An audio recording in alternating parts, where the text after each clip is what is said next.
Hola, te habla Abraham Ali. Estás en el podcast Pulmón Crítico. Hoy vamos a comentar sobre un tema del cual todos son expertos. COVID-19.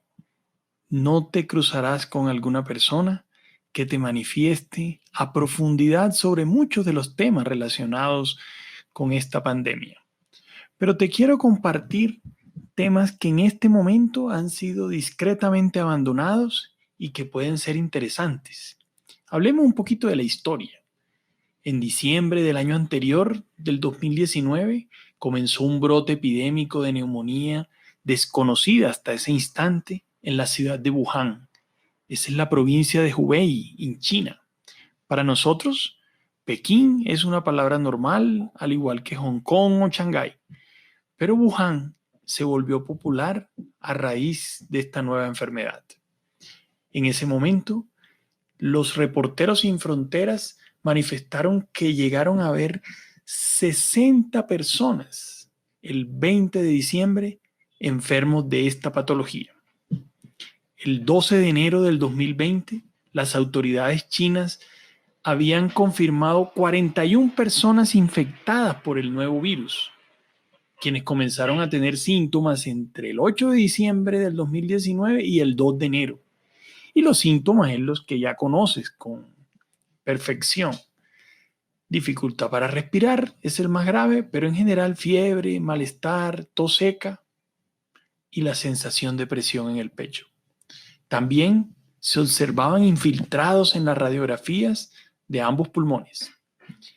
El 12 de enero del 2020, la Organización Mundial de la Salud tuvo en sus manos el genoma secuenciado del nuevo virus causante de la enfermedad. Se había denominado hasta ese instante neumonía de Wuhan, pero como ya se percibía la posibilidad de pandemia, es un término discriminatorio, por lo cual se cambió por el término COVID-19, refiriéndose a la fecha en la que inició la enfermedad y hablando de un acrónimo que en inglés era Coronavirus Disease 2019. Se denomina la COVID o el COVID. En inglés no hay ninguna duda. En inglés las enfermedades van relacionadas con el femenino. En español podría ser masculino, podría ser femenino. Pero tratándose de un acrónimo, se considera o es más aceptado por la Real Academia de la Lengua denominarlo la COVID-19. La COVID-19 tiene un origen zoonótico, es decir, pasa de un huésped animal, que es un murciélago, a uno humano. El genoma del virus está conformado por una sola cadena de ARN, ácido ribonucleico, y se clasifica, siendo una sola cadena, como un virus ARN monocatenario positivo. ¿Pero cómo se supo eso? Tomaron un paciente en la ciudad de Wuhan que tenía neumonía y allí se hizo el aislamiento genético del preciso para obtener esa secuencia. No es la primera vez que esto sucede. Se piensa que el ébola se originó en los murciélagos. Lo mismo sucedió con el SARS y con el MERS, que fueron neumonías que arrasaron muchos pacientes hace algunos años. También tuvieron un paso por los murciélagos. El virus del COVID-19 es un pariente cercano de otros coronavirus que circulan en varias poblaciones de murciélagos. Se conoce como el Rhinolophus affinis. Es un murciélago denominado de herradura. La investigación muestra que los murciélagos tienen dentro de su organismo coronavirus que son 96% idénticos a la COVID-19. De hecho, los murciélagos son reservorios de muchísimos virus. Esto se explica siendo unos mamíferos voladores que han desarrollado una rara capacidad para combatir los virus. Los tienen dentro de su cuerpo, pero no le generan ninguna enfermedad. La única enfermedad viral que los ataca es la de la rabia, pero en general tienen una forma de adaptarse a las enfermedades virales. Los murciélagos duermen todo el día y durante ese momento tienen una frecuencia cardíaca, una frecuencia respiratoria supremamente bajas, pero de noche, cuando levantan el vuelo, gastan una cantidad impresionante de energía y tienen un metabolismo mucho más activo, mucho más acelerado que el de los humanos. Los murciélagos no tienen la capacidad de reaccionar contra fragmentos de ADN, que ese es ácido desoxirribonucleico. Eso indicaría que algo va mal, pero en general la capacidad de no responder a la genética, al componente genético de los virus, es el que favorece que los virus vivan dentro de ese organismo, sean capaces de multiplicarse, no le generen daño a ellos, pero sean capaces de transmitirse a otros seres vivos. Y cuando se transmiten a otros seres vivos, mantienen una capacidad impresionante de mutar y de infectar a los nuevos huéspedes. Eso es una bomba de tiempo y es algo que nos preocupa en general a todo el grupo médico debido a que la COVID-19 no debería ser el último virus que llegue. Vendrán nuevos virus con muchas de estas características mientras se siga haciendo manipulación, relacionamiento, ingesta y venta de animales silvestres. Una característica diferente que tiene la COVID-19 es la forma como se manifiesta clínicamente. Es impresionante su variabilidad. Las personas pueden pasar asintomáticas sin ningún reflejo de ningún problema relacionado con la infección a pesar de tenerla dentro del organismo.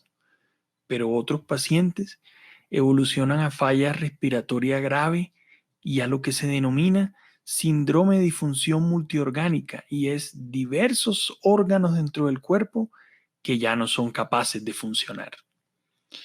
Lo usual, un 88% de los pacientes tienen fiebre, 67% tienen tos seca, 38% tienen fatiga, 33% expectoración, 19% ahogo, 15% dolor muscular y otros síntomas menores son dolor de garganta, dolor de cabeza, escalofríos, náusea, vómito, congestión nasal, tos con sangre, las conjuntivas de los ojos enrojecidas o la disminución de la oxigenación que aparece de modo silencioso. Pero recientemente han aparecido otras manifestaciones inesperadas.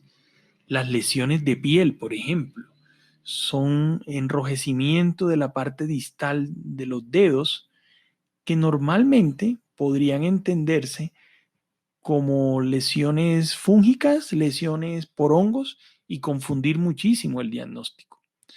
Pero creo que ha habido mucha publicidad en relación con trombos en varios sitios del cuerpo y la necesidad de amputar pacientes.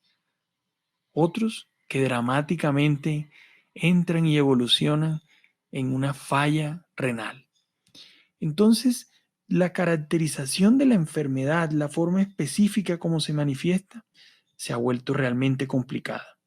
Cuando todo inició, se pensaba que se trataba de una gripa un poco más fuerte de lo normal y que se estaba exagerando en cuanto a la probabilidad de fallecer.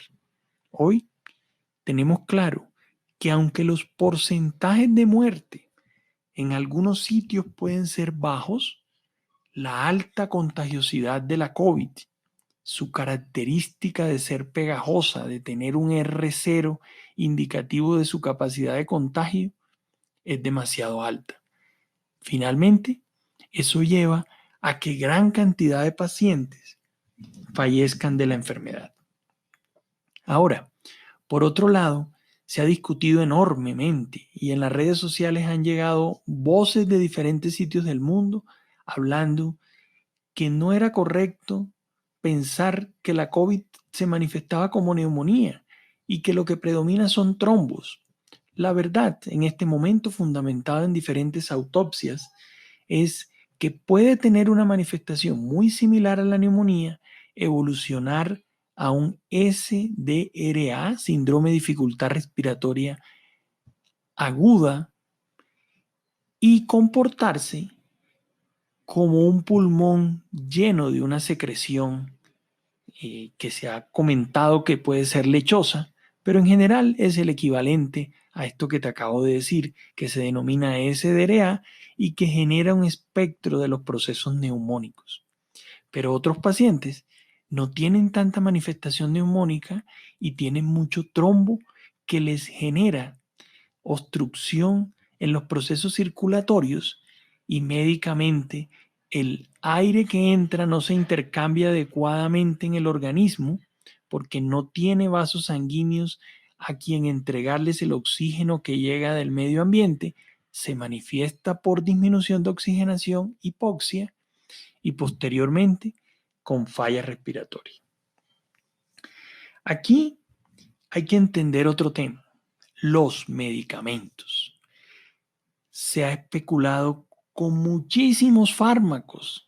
Es impresionante, nunca había escuchado una enfermedad que en tan poco tiempo andase buscando medicamentos de forma tan frenética.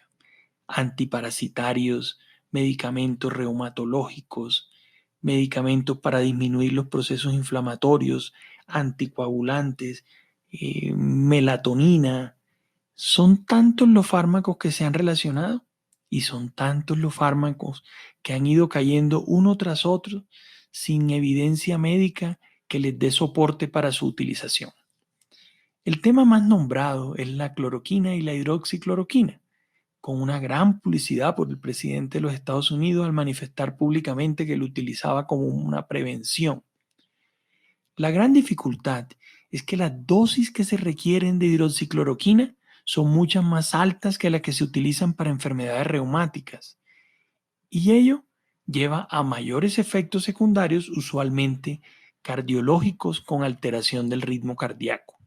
Pero además, como se utilizan en estado de gravedad otros medicamentos, se producen interacciones medicamentosas que terminan aumentando la probabilidad de problemas con el uso de la cloroquina y la hidroxicloroquina.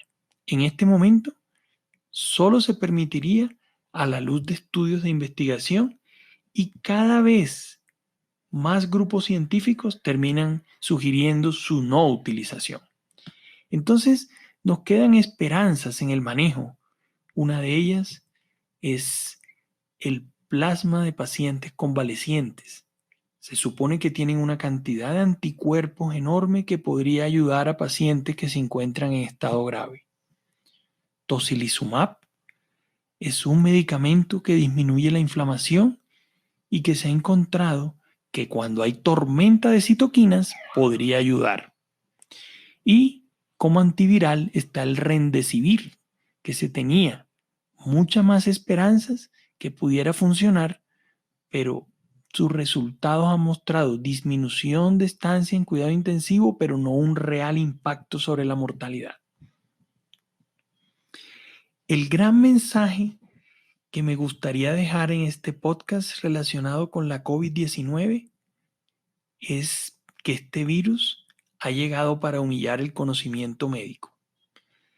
La confianza en la Agencia Federal Norteamericana de Drogas, conocida como la FDA, era supremamente grande hasta este momento, por su rigurosidad científica, su evaluación juiciosa de los medicamentos.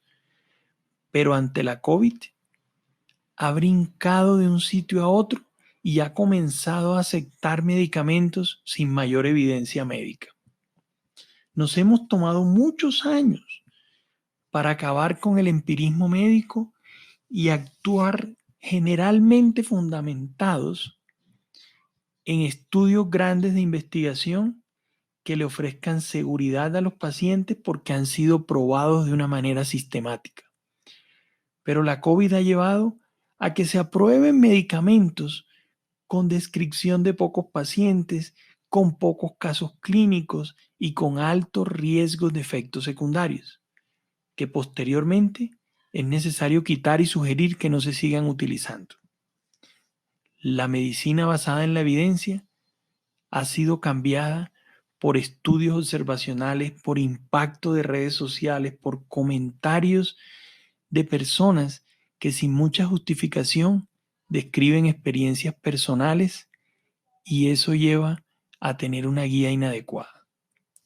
En este momento, terminando el mes de mayo del 2020, si uno reflexiona en el manejo adecuado del paciente que llega a cuidado intensivo, muy seguramente lo correcto será brindarle una adecuada oxigenación, intubarlo si está en falla respiratoria y darle el soporte de vida que necesite. Pero no hay medicamentos que nos den un soporte suficiente para utilizarlos con absoluta tranquilidad. A esto nos ha sometido el COVID. El futuro se nos vuelve incierto.